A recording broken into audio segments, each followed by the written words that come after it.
Hi my dear शिवानु परंपरा creatives. आज मैं आपको पंचतंत्र की पहले तंत्र मित्र लाभ से विष्णु शर्मा जी द्वारा लिखित बाघ और राहगीर की कहानी सुनाना चाहा। कल हमने पंचतंत्र से मित्र लाभ में कबूतर और शिकारी की कहानी सुनी थी ना। आप सबको वो कहानी पसंद आई थी ना? उसके बाद आने वाली कहानी ही यह बाघ और राहगीर की कहानी है। कल के कहानी में सभी कबूतर जाले में फंसकर आपसे में लड़ रहे थे। तब कबूतरों के राजा ने कहा कि ऐसे आपस में मत लड़ो, हम अपनी लालच के कारण यहाँ आए और फंस गए। आज हम यहाँ पकड़े जाने का कारण कोई एक व्यक्ति नहीं बल्कि हमारा लालच है। मैं आपको एक कहानी में माध्यम से बताऊंगा कि लालच कितना बुरा हो सकता है। सुनेंगे ना? ऐसा पूछकर उसने उन सभी कबूतरों को एक कहानी सुनाई थी। तो आज हम 6वें एपिसोड में उसी कहानी को जानेंगे। अगर हो तो फिर देर किस बात की, चले हमारी शिवानु परंपरा tales Hindi moral stories episode number 6 में प्रवेश करते हैं। एक गांव में एक जंगल था। उस जंगल में एक तालाब के किनारे के पास बड़ी झाड़ी में एक बूढ़ा बाघ रहता था। वह रोज उस तरफ आने जाने वाले लोगों को अपनी मीठे शब्दों से बहलकर कहा जाता और अपना काम निकलता था। एक दिन खरगोश आता तो खरगोश को अगले दिन लोमड़ी आती तो लोमड़ी को किसी और दिन अगर कोई छोटा जानवर आता तो उन जानवरों को कोई न कोई लालच देखकर या इन सबनों को भरोसा दिलाकर वह रोज का जाता था। कुछ लोगों को उसकी बात समझ में आ गई थी कि उस तरफ एक बाघ है जो हमें किसी न किसी बहाने से धोखा देकर मार डालता है। यह बात जंगल के सभी जानवरों को पता चला गई थी। फिर उन्होंने किसी न किसी तरह वह जानकारी एक दूसरों को दी। तब उन सभी जानवरों ने फैसला किया कि हमें उस तरफ नहीं जाना चाहिए। अगर हम गए तो हमें उस बाघ का भोजन बनना पड़ेगा। इस तरह उस जंगल की सभी जानवरों ने हर एक जानवरों को बताकर उन्हें उस तरफ न जाने की चेतावनी दी। इसलिए उस बाघ के रहने की जगह पर कोई जानवर नहीं आ रहा था। इस तरह एक दिन गुजारा, 2 दिन गुजारे, एक हफ्ता गुजारा। हफ्ता महीनों में बदल गया। अब उस बड़े बूढ़े बाघ को खाना नहीं मिल रहा था। आगे जाकर शिकार करने चाहते, उसमें ताकत नहीं थी। बूढ़ा होने कारण उसे खाने के लिए कुछ नहीं मिल रहा था। शिकार के लिए जान चाहते तो उसका शरीर साथ नहीं दे रहा था। कोई भी उस तरफ से आता तो बस यही सोचता कि किसी तरह आज अपनी भूख मिटा लो, और उस तरफ आने वालों को भी कभी कभी लालच देकर कहा जाता था। अगर वह उस दिन अपनी भूख मिटा लेता तो के दिनों तक कोई उस तरफ नहीं आता था। इस तरह के दिनों से वह भूख से तड़फ रहा था। एक दिन बाघ ने उस रास्ते ने जा रहे एक अच्छे तंदुरुस्त राहगीर को देखा।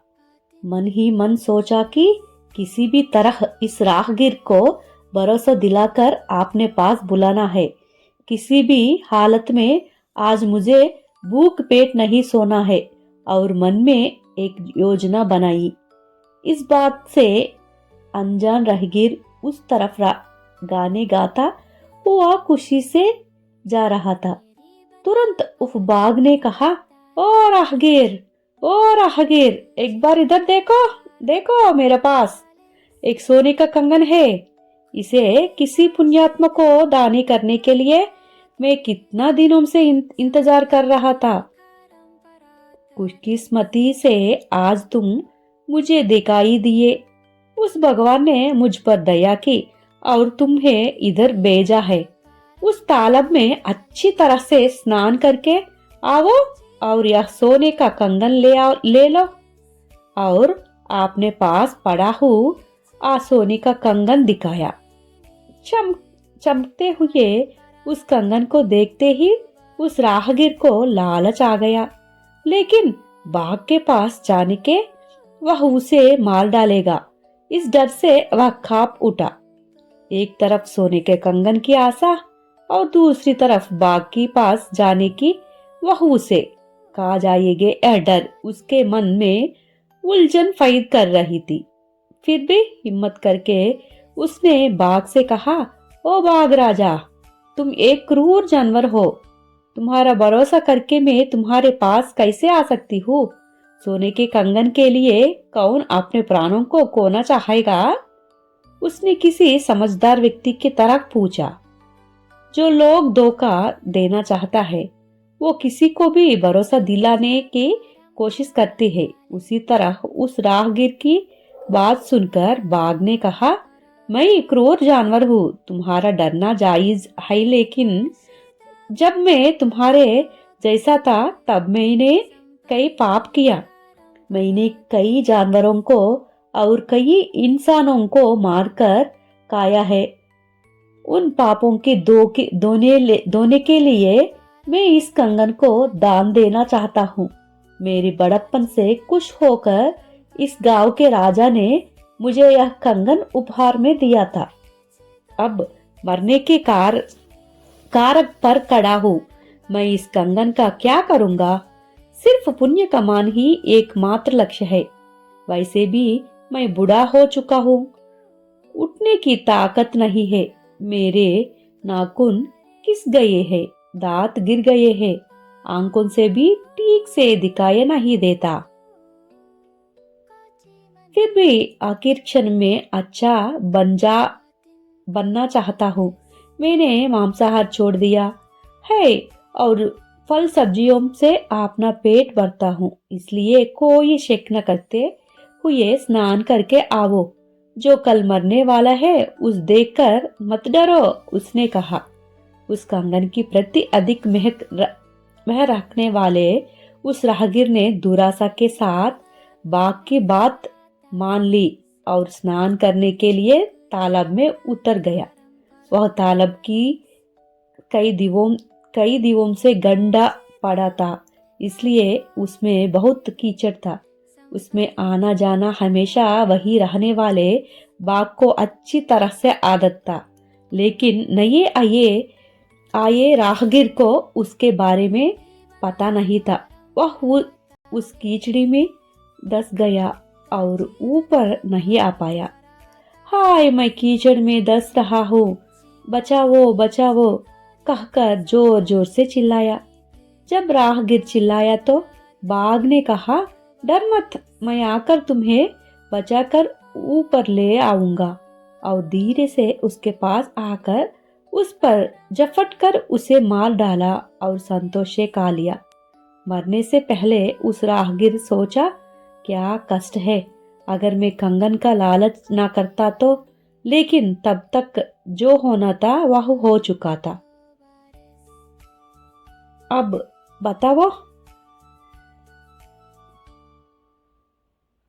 अगर उस दिन वह राहगीर उस कंगन की लालच में आकर न जाता तो क्या उस जान जाती? कभी भी हम लालच के पीछे पड़कर सोचे बिना आगे बढ़े तो खतर जरूरी है। सो गैस, आपकी जान लीजिए। जब पता हो कि सामने खतरे है तो उस तरफ जाने के लिए कभी भी तैयार मत होना। सब लोगों सावधान रहे। बचपन में हमने जो कहानियां पढ़ी थी उनके माध्यम ने आजकल की हाथों का भी अंदाजा लगा लीजिए। विष्णु शर्मा जी महापंडित है। आज भी हमें उनके याद रखना, उन कहानियों को पढ़कर सीख लेना जरूरी है। सॉरी। कहानी कैसी लगी कमेंट पे ज़रूर बताइएगा। इस कहानी को सुनने और सपोर्ट करने के लिए हर एक का दिल से धन्यवाद। मिलते हैं अगले कहानी में।